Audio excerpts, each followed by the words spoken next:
বিশ্বকাপের শেষ ১৬তে আর্জেন্টিনার কাছে ৩-২ গোলে নাটকীয় হারের পর ফুটবলের চেয়ে বেশি আলোচনায় এখন রেফারিং বিতর্ক। ম্যাচ শেষ হতেই বিস্ফোরক অভিযোগ তুলেছেন মিশরের প্রধান কোচ হুসাম হাসান।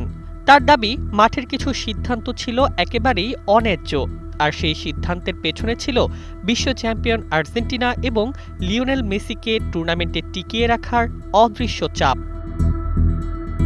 সংবাদ সম্মেলনে ক্ষোভ ঝেড়ে হাসান বলেন, আমরা বিশ্ব চ্যাম্পিয়নদের চেয়ে ভালো খেলেছি, কিন্তু মাঠের ভেতরের কিছু সিদ্ধান্ত এবং মাঠের বাইরের কিছু বিষয় ম্যাচের ফল বদলে দিয়েছে। হয়তো তারা চেয়েছিল মেসি বিশ্বকাপে থাকুক। সবচেয়ে বড় বিতর্ক তৈরি হয়েছে ৬২ মিনিটের একটি ঘটনাকে ঘিরে।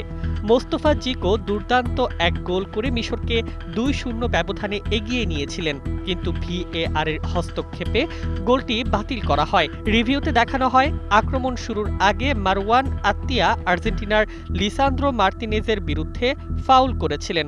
সেই কারণেই গোলটি বাতিল করেন ফরাসি রেফারি ফ্রাঁসোয়া লেতেক্সিয়ে।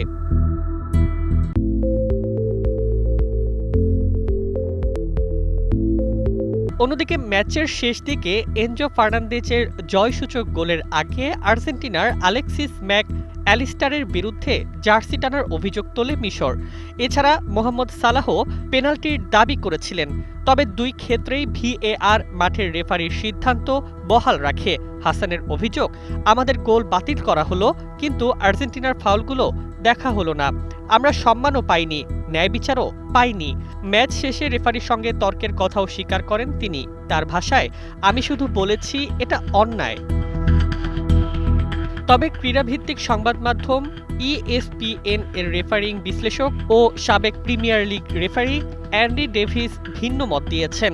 তার বিশ্লেষণ অনুযায়ী মিশরের বাতিল হওয়া গোলের আগে স্পষ্ট ফাউল ছিল, তাই ভিএআর এর হস্তক্ষেপ সঠিক। একইভাবে আর্জেন্টিনার তৃতীয় গোলের আগের দুটি ঘটনাতেও পেনাল্টি দেওয়ার মতো পর্যাপ্ত কারণ ছিল না বলেই তিনি মনে করেন। তবুও বিতর্ক থামছে না। সামাজিক যোগাযোগ মাধ্যম থেকে শুরু করে ফুটবল অঙ্গনে এখন একটাই প্রশ্ন, সব সিদ্ধান্ত কি সত্যি ফুটবল আইনের আলোকে নেওয়া হয়েছে, নাকি মিশরের অভিযোগের মতো বিশ্বকাপে মেসিকে ধরে রাখার আকাঙ্ক্ষাও কোথাও প্রভাব ফেলেছে?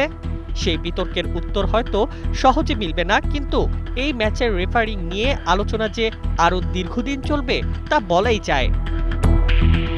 News desk, ২১ television.